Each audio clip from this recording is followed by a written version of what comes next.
Hey everybody, my name is John Murphy. Welcome to another edition of On the Homefront here. We're live on the radio at WILI AM 1400 and 95.3 on the FM. But we're also being video recorded for YouTube. The radio station WILI has a YouTube channel where the programs that air between 5 and 6 on weekdays, like our show on the Homefront, are available 24/7 on YouTube. So if you miss the show, it's all there for you all the time. The whole idea of this little network is to give our guests time to reach out to more people with information for you and for them to help to make the perhaps legislators more aware of what they do behind the scenes. Your voters, your taxpayers, you're part of helping people make better lives.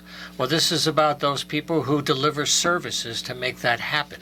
And that's where this particular subject is our opening theme today with the Windham Regional Community Council. And then later on, we're going to talk about live music in Connecticut. And this time, we're going to look at the Northeast Corner with the Stomping Ground, a very nice club in Putnam.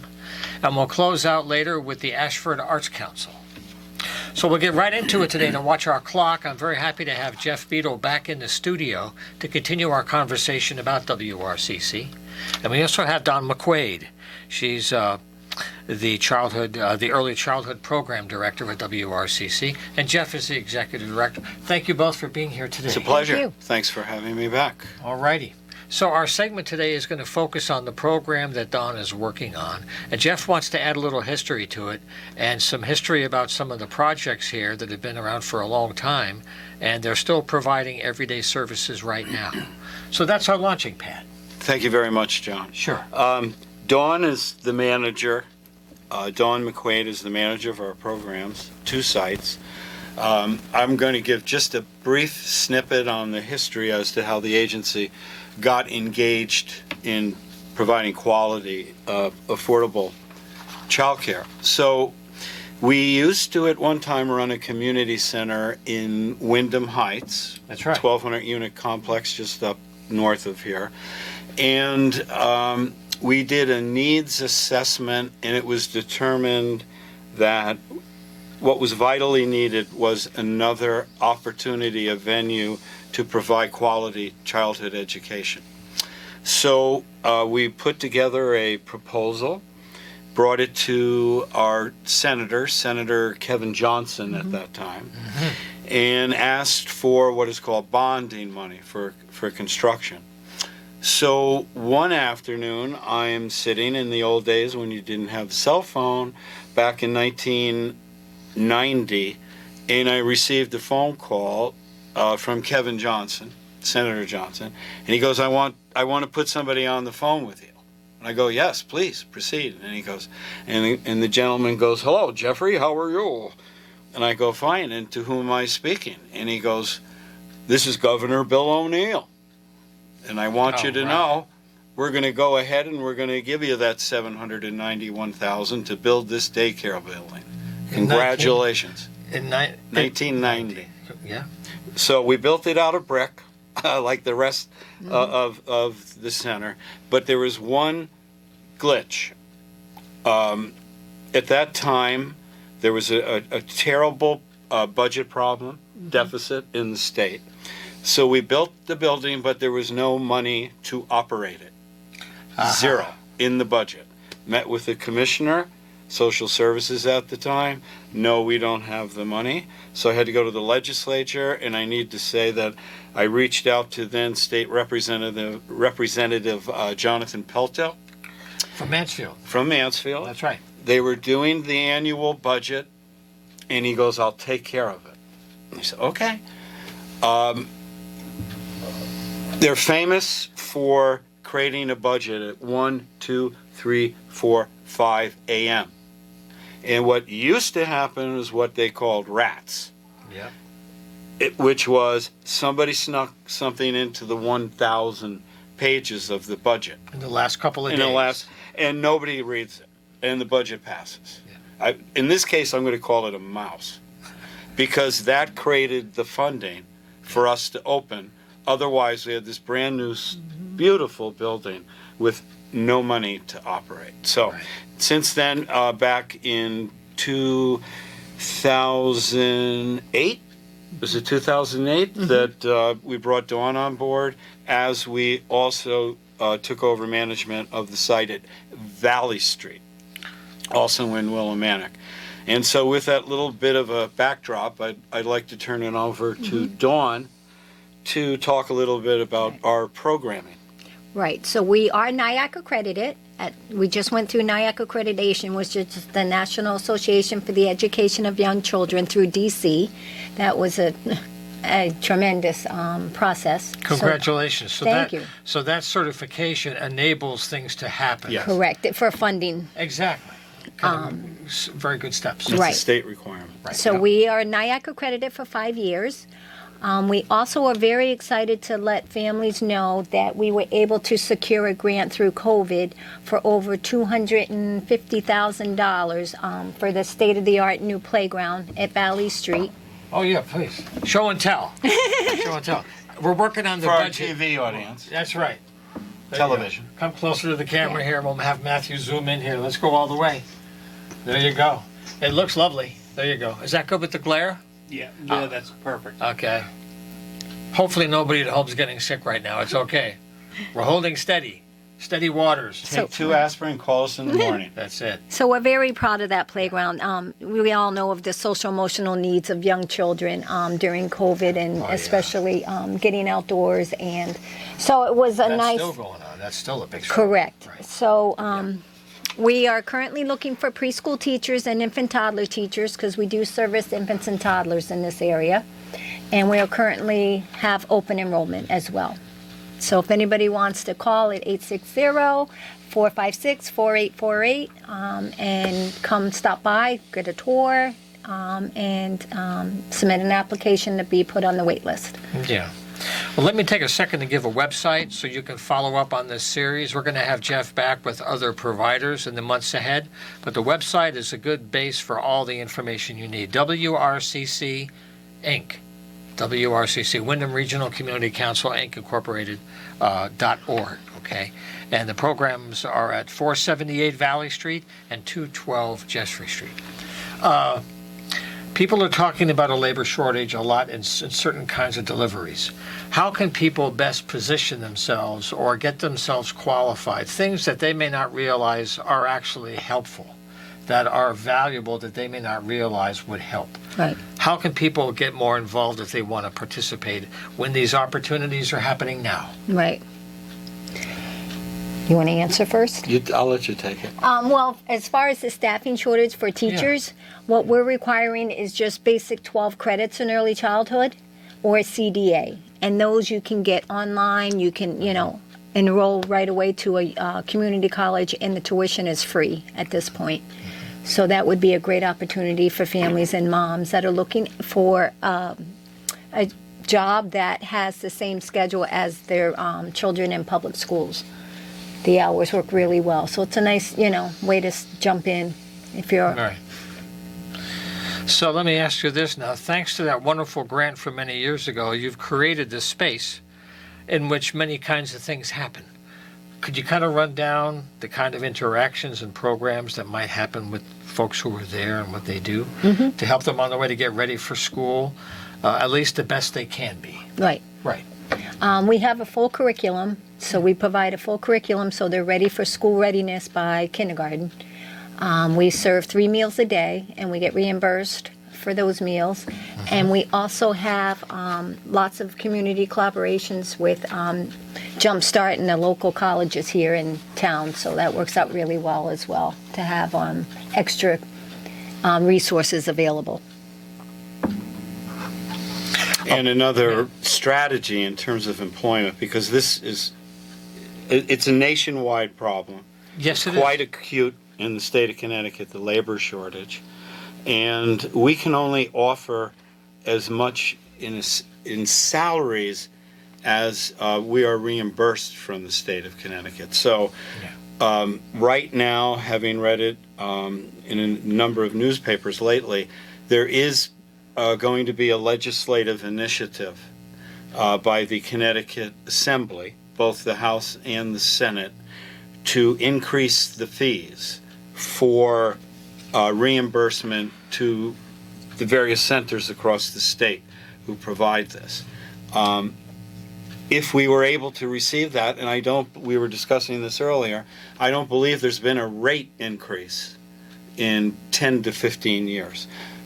Albeit there have been some short-term funding solutions, Right. which we embraced and we were very thankful for. Sure. But in order to provide a decent living wage, we've got to have increased investment by the state of Connecticut, our current governor, and the sitting legislature. Well, for whatever fickle finger of fate it is, at this particular time, the legislatures, they have resources available now that sometimes they don't. So now it's always a quibble over, well, who gets the benefits that are now available? And then you figure out short and long-term benefits. And I guess one thing maybe that I could ask you about is if services are underutilized, some people will perceive that as, well, there's not much need. And that could be pretty vicious when you know that there's a need, but it's not either documented or the program can't meet the need, so it's unmet. So it's not there for them to quantify. They can't tick it off a list, but it's still there. You know what I mean? How about that gap? How does that work when you're trying to plan ahead, when you know people are there, but they're not all being served? Right. Yeah. And I think the biggest dilemma and challenge we're facing now as an early childhood field is ensuring that we can sustain our finances until we secure more funding, because we do know parents need to work and they need to have quality child care services available. So it's kind of that catch-22, making sure that early childhood programs have the funding and the resources they need so parents can actually go to work. Yeah. Well, there's one other aspect of this that hasn't come up yet. I thought it might by now, and it's the parental role. It's the role of the parents at home in the everyday. And I know some programs interact with that more closely than others. But I know parents today, they may have two-paycheck families. They're both working. They're maxed out. But I think parents sometimes are either not aware of the impact they have on kids' learning when they carve out the time. Because I guess what I'm getting to in a really long-winded way is they have enough research now to show that these early years are where the brain is developed. This is when junior is getting wired for life, like 80%, I understand, 75% by age 5. That's sobering. So that's when mom and dad are home the most. So what can parents do, or how can they learn more about integrating this into what they do every day? It's not changing what you do. Maybe it's more how you do it, right? Right. How does that work? Right. Well, we really work with families, especially around literacy. Reading to them at home, talking with them at home, just to increase the vocabulary in those critical sensitive periods from like 0 to 3, especially like you were saying. So, we try to stress that's very important. Yeah. And of course, the services are provided. The teachers are, as needed, bilingual. Yes. Of course. Oh, in our area. That needs to be said. Yeah. And with the openings we have right now, it's a bit perplexing, but we do know that the birth rate went down the last several years, so hence there aren't as many infant toddlers as there were, say, 5 years ago at this period of time, and their life cycle. But we have the openings, and then the enrollment brings in the reimbursement and then gives us an opportunity to hire additional staff.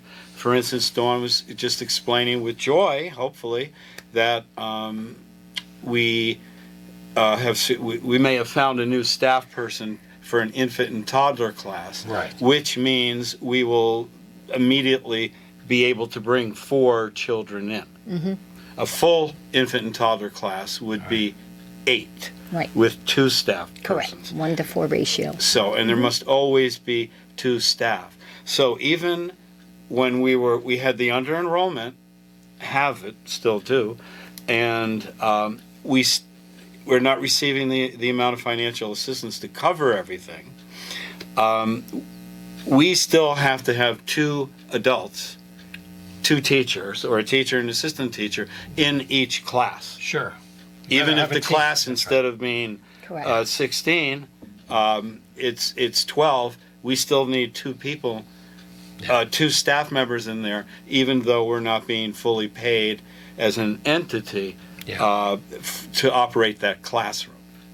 So it's a challenge. Yeah, and it's like in the towns in our region too, some areas have to redefine their elementary schools because numbers are down and the buildings are older. They have This to is consult, true. or else middle schools. Those numbers shift around and it's always hard to predict, you know. But that's what you have to deal with is what's the reality along the way, right? So I want to give the website one more time before we close out our segment because it's a good way to follow up.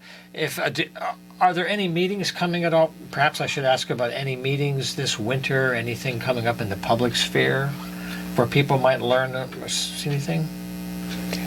We don't have anything planned. We Okay. might have something in April we're working on for Okay. a early childhood fair. Okay. So yeah, we're working on that. And of course, to By all means. cut a edible ribbon when we open up our new playground Right. at the Valley Street facility. Do you have a date in mind when you could, have We're thinking this spring when Yeah, it gets a little bit springtime. warmer. Okay. Yeah. Got to be warm. Well, we'll have WRCC back in the future, and we'll look forward to that. That'll be a great time. It'll be so, fun. So thank you for your good work for being here Oh, today. thank you. And we'll look forward to having you back again soon. Okay? Always a pleasure. Thank you so Thank much. Okay. Okay, well, we're on the home front right now. Our second segment is with Terry Paquette from the Stomping Ground. Is he in the lobby right now waiting patiently? Okay, we're going to have one short message. We'll be right back. Stay with us.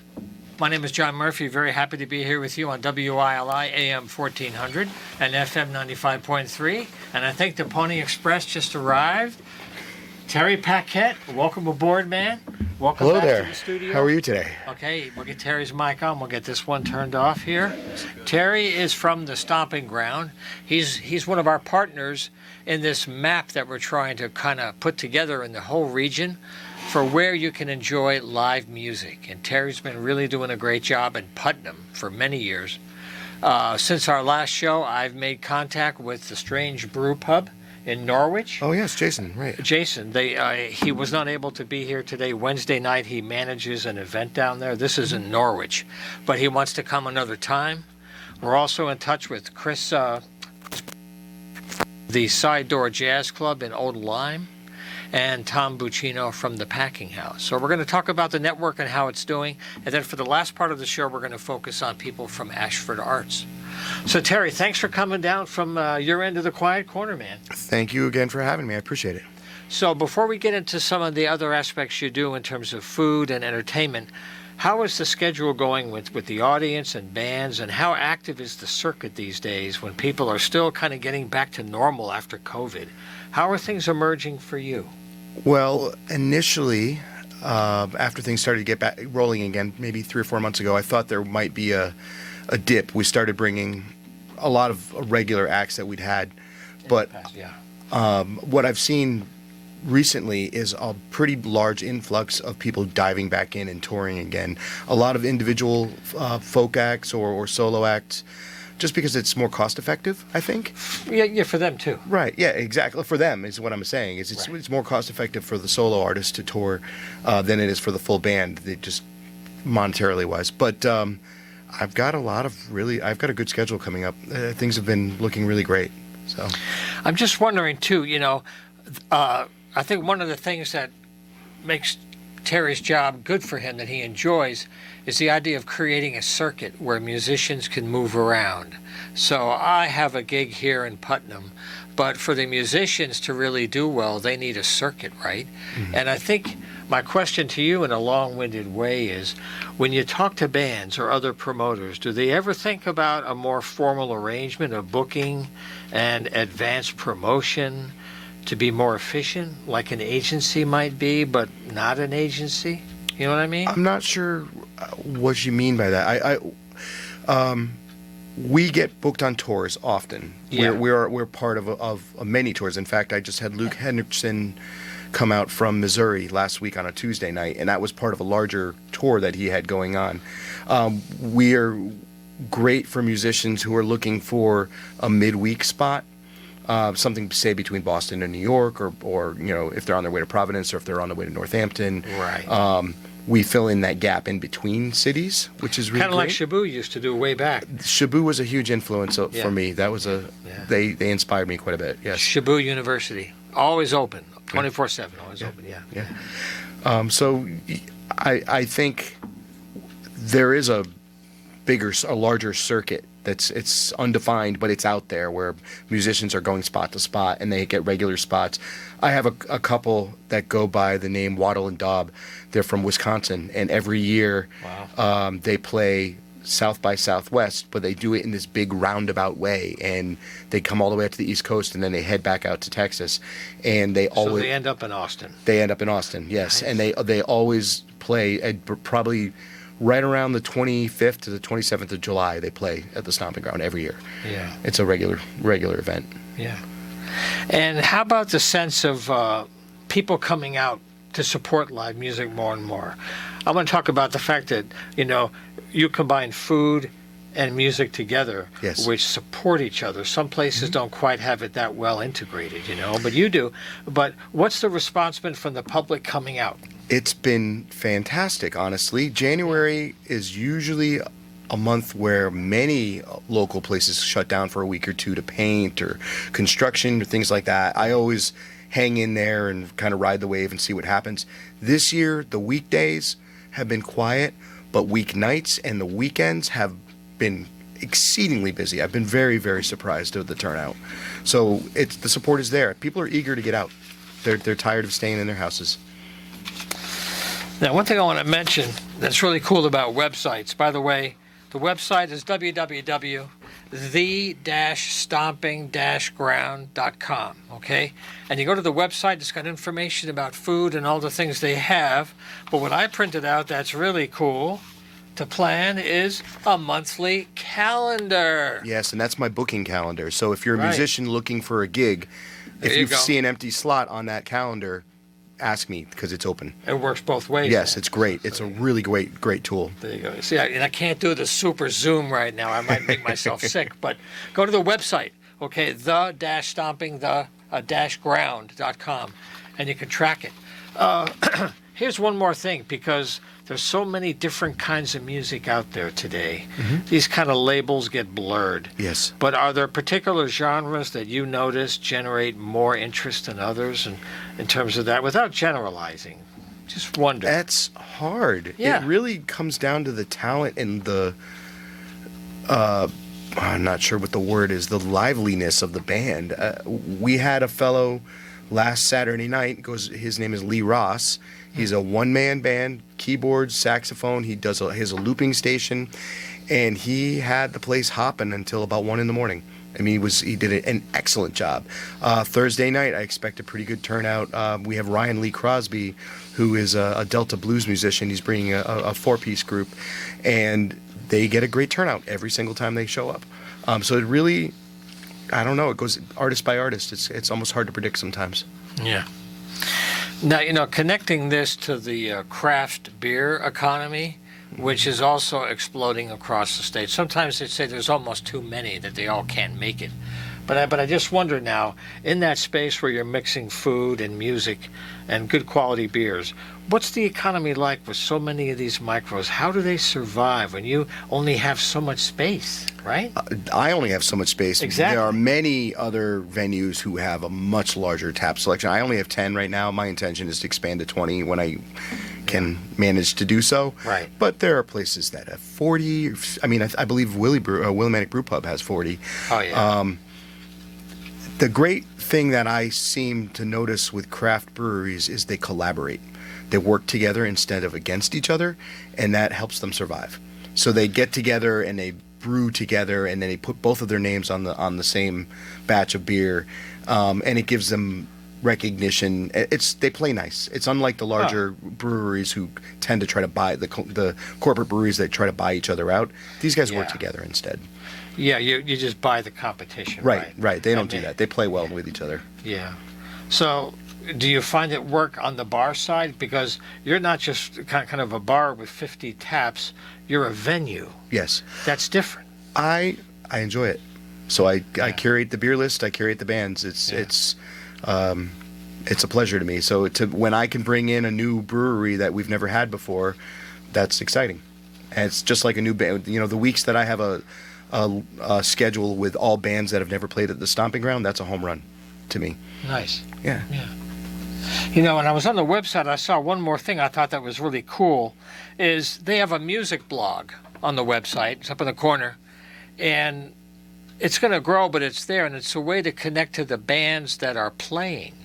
Can you talk about how that little technology thing can really help bands? Because they need to track this stuff. It brings attention to themselves. I don't know. That's actually a feature that we're developing. We're working on that right now. Yeah, yeah. And it really, I don't know. It's as you said earlier, with genres that blend together and they blur, and it's really hard to describe music sometimes. It's Yeah. great to give a band a voice, and they can describe themselves, or somebody can go and, you know, obviously like reviews and whatnot, but somebody can go and see them and then write Yeah. them, you know, describe what they experienced. It's just another way of sharing what's going on there.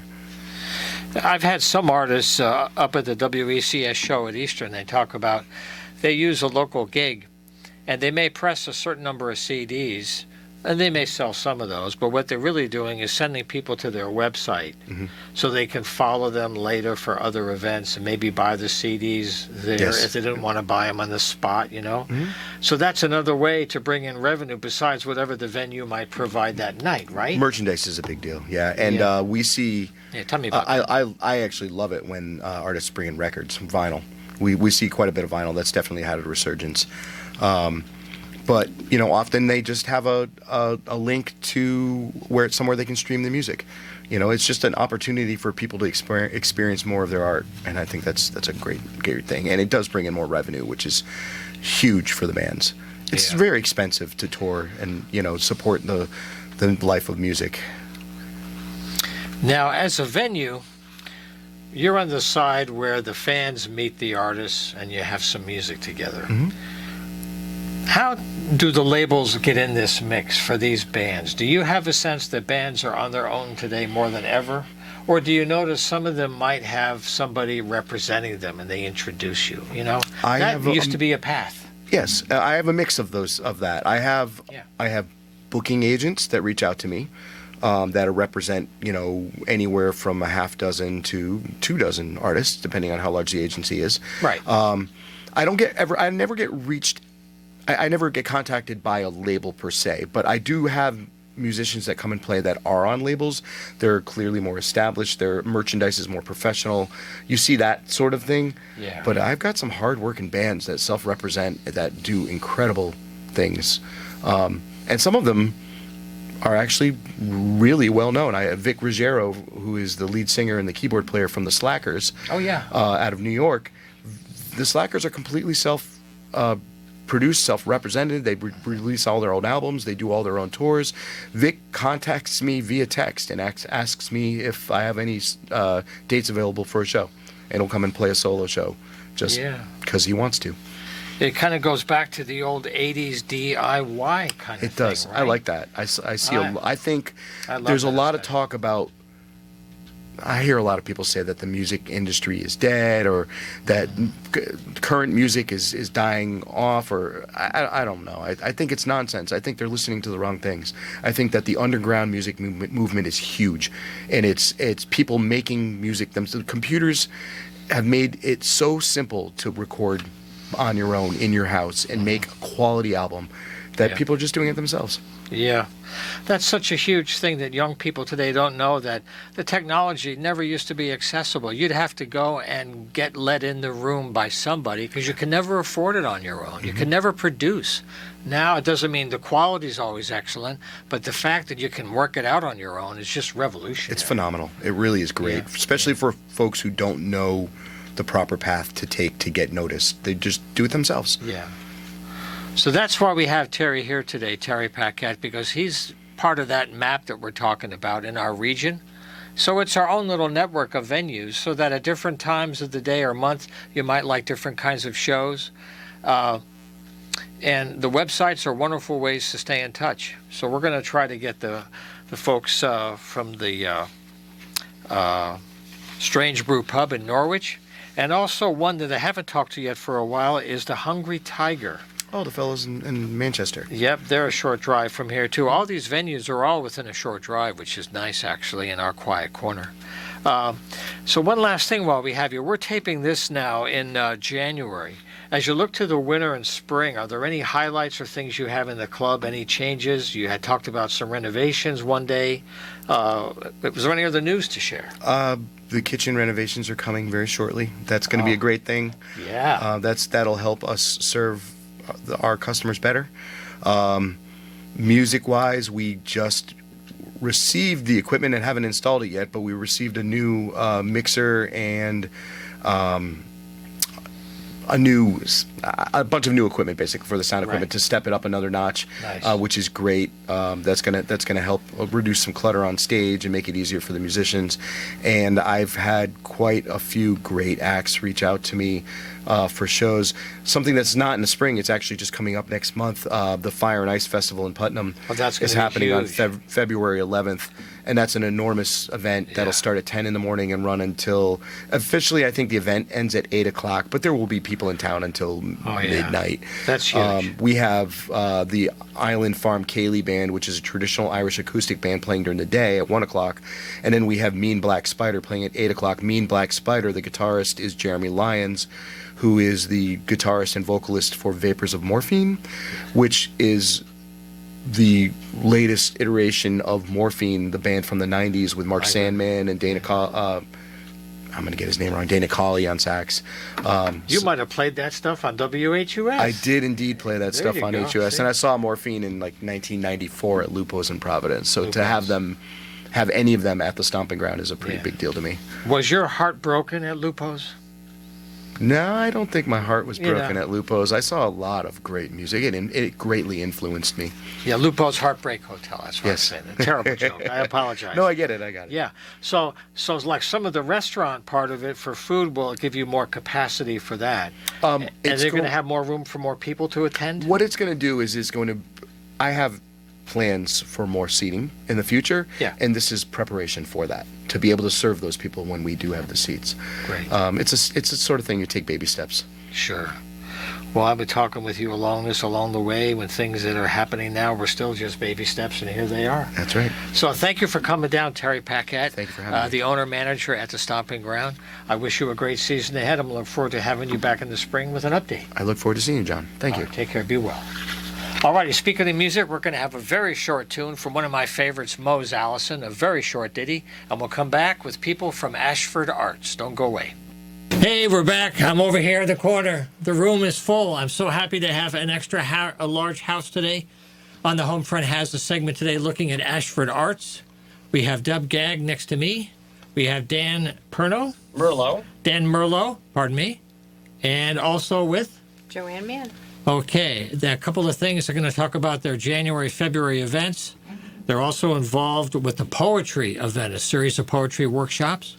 And something, if you're a wood turner, there's a special event coming up just a short time away. And we'll talk about that today. But perhaps, Deb, is there any overall news for Ashford Arts? I understand you're trying a new development and you may be changing the name. Is that true? Well, Is that possible? we have members from outside of Ashford. Yeah. So we have members in Middletown, Branford, Mystic, Essex, Coventry, Eastford, all over the place, Wellington, Mansfield, Tolland. So we are thinking of changing our name to either Ashford Area Arts or Area Arts or, something to that effect. But our website is still AshfordArtsCouncil.com. No, it's AshfordArts.com is our website. .org, right? Yes, AshfordArts.org. I'm sorry. That's okay. I went through this afternoon to get Yes, your calendar. thank you. But that's a great way to follow up all year on all these events, right? Right, as well as our Ashford Arts Council Facebook page. Right. Yes. Yeah. Yeah. So, are there any changes coming up in terms of as you get into winter and spring? Are there any larger shows in the works, or are there any drives for new members or board members or operational things? Yes, we are going to go through some changes in the board membership, but we're going to basically stay kind of the same. for the rest of 2023, even though we might do some leadership shifts. But we will have our Summer's Palette at Westford Hills Distillers in June, June 24th. That's an amazing, beautiful event out at Margie and Lou Chady's distillery out there in beautiful Ashford. That's June 24th, rain date 25th. Yeah. And then we also are going to have an Ashford Arts Council member show at the Vanilla Bean Cafe for the month of June. That's a great spot. It's a great Yeah, spot. good We had a show location. there last October, and several members sold pieces there. And then the annual Holiday Artists Market, another beautiful show out in Ashford at Knowlton Memorial Hall in the Babcock Library, the third weekend of November. Okay, a little bit further down the road. No need to rush that one right now. That's right. But these things you plan for months ahead of time. We have to, yeah. Yeah. Now we have an event here coming up on February 4th. And I'm going to let you take over and talk about the art of how you turn a hunk of wood into this instrument. So hold the pen closer to the microphone so people. Actually, I'm sorry, it's a very bad joke. Just see if Matt can get a joke. Because I know my bad jokes are terrible. I know it's all part of the agreement. But they're beautiful. So we are going to be hosting Yeah. a pen turning event. Central Connecticut Woodturners, a club that we're involved in, Joanne and I are involved in. You can go to ccwoodturners.org to find out more about that. But our club sponsors these pen turning events, and it's free to the public. Anybody who shows up, we provide the lathes, we provide the wood blanks that this will be a pen, and we guide you through turning your own pen. And then here's an example When you put of a finished pen. And then, this is the pen kit. The pen pieces has a that- nice weight, though. Yes. It has a nice weight to it. So you get to come, it's free of charge. You pick out the pen blanks that you like, the colors that you like, whatever wood you want to work with, and we put you on the lathe and we guide you, and you walk away with a finished pen that you can use for yourself. Well, two questions for you. Simple things, very obvious, I'm sure.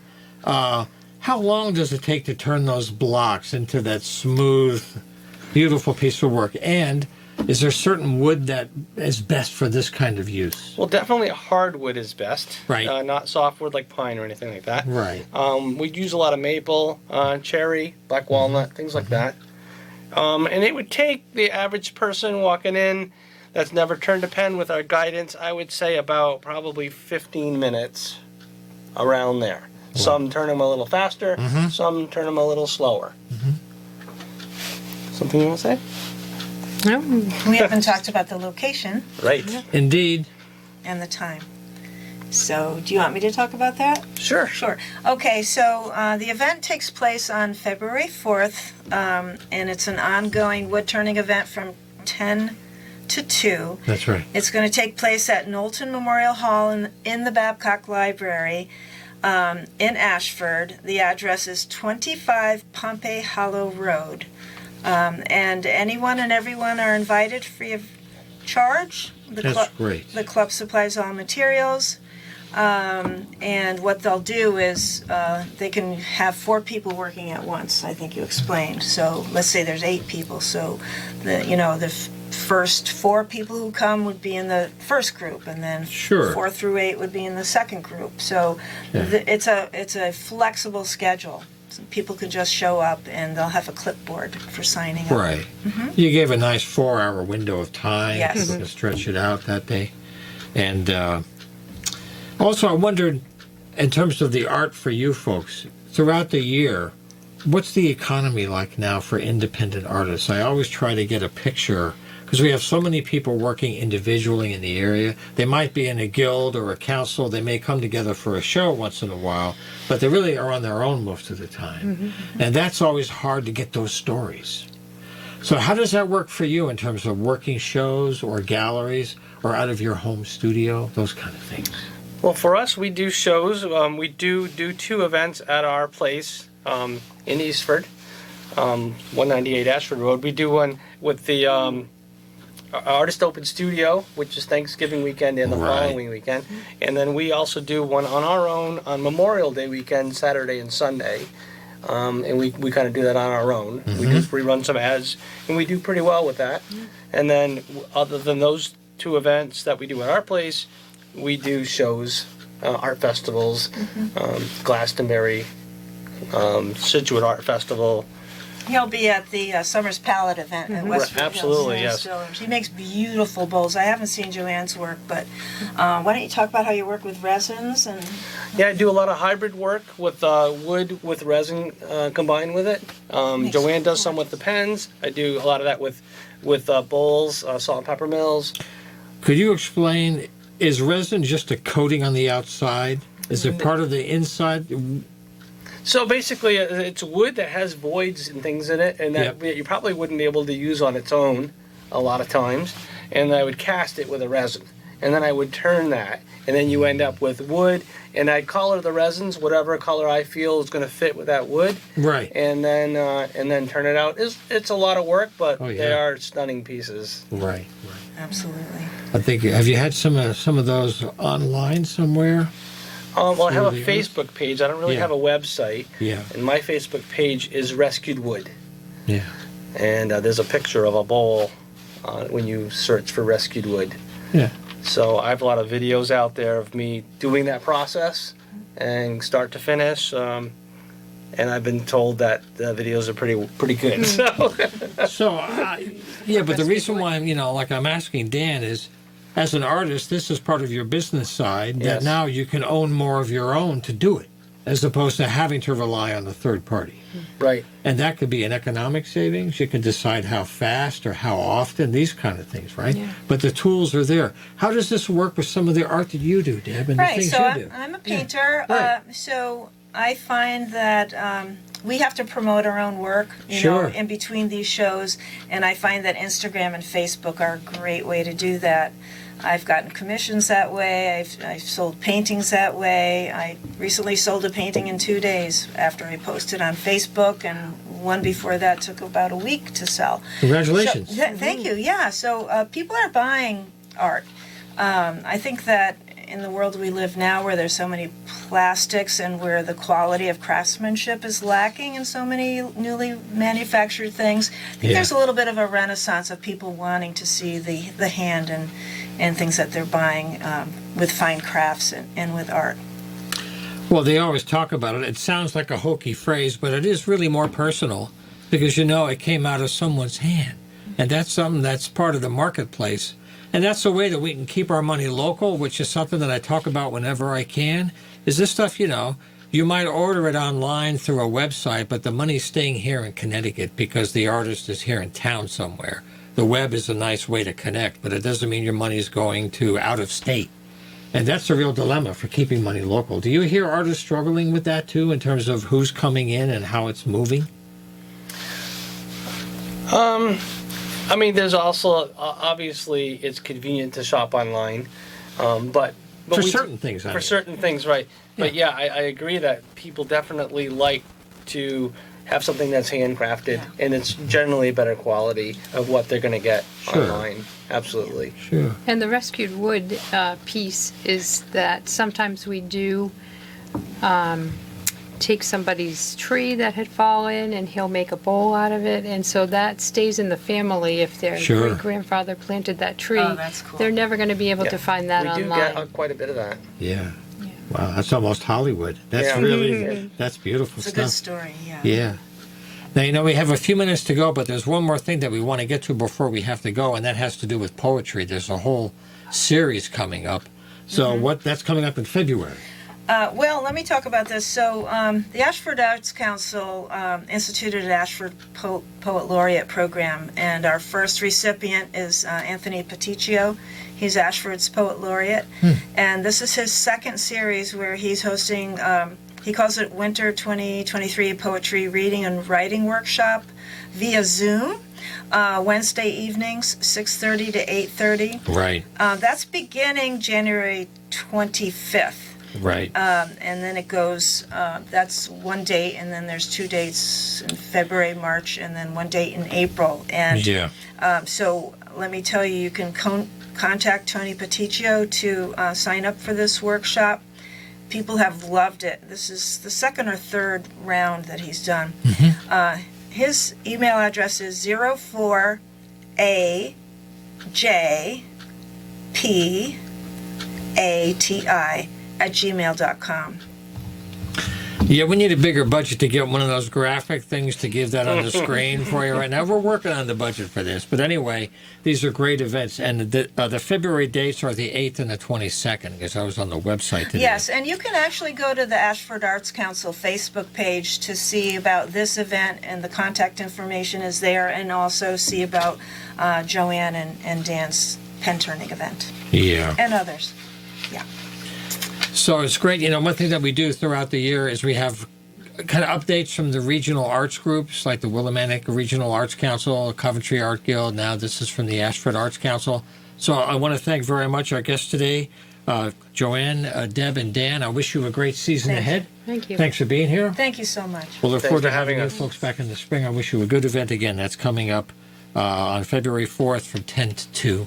And we're out for this week. We'll see you next time here for the next edition. Take care.